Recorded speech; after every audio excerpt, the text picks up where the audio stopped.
ফুটবলের সব খবরাখবর সবার আগে পেতে এখনই সাবস্ক্রাইব করুন এবং বেল বাটনে প্রেস করুন। আজ রাতে ভিন্ন ভিন্ন দুই ম্যাচে মাঠে নামবে ব্রাজিল ও আর্জেন্টিনা।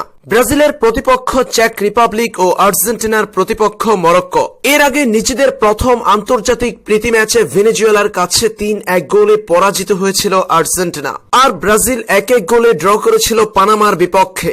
মূলত কোপা আমেরিকার প্রস্তুতির অংশ হিসেবে এই ম্যাচগুলো খেলছে দক্ষিণ আমেরিকার দুই ফুটবল পরাশক্তি দেশ। এদিকে দেশি বিদেশি গণমাধ্যমের খবর অনুযায়ী ব্রাজিল চেক রিপাবলিকের ম্যাচটি আজ দেখানোর কথা রয়েছে সনি 6-এ, আর আর্জেন্টিনা মরক্কোর ম্যাচটি দেখাবে বিএন স্পোর্টস। গণমাধ্যমের খবর অনুযায়ী এমনটাই বলা যায়। এদিকে গত ম্যাচে পরাজয়ের পর এই ম্যাচে ঘুরে দাঁড়াতে চাইবে আর্জেন্টাইনরা। অন্যদিকে ড্র করা ব্রাজিলও নিজেদের সর্বশক্তি দিবে কোপা আমেরিকার প্রস্তুতি ভালো করে সেরে নেওয়ার জন্য। উল্লেখ্য, বাংলাদেশ সময় আজ রাত 1:45 মিনিটে শুরু হবে ব্রাজিল চেক রিপাবলিকের ম্যাচ। অন্যদিকে আর্জেন্টিনা মরক্কোর ম্যাচটি আজ রাত 1টায় শুরু হবে।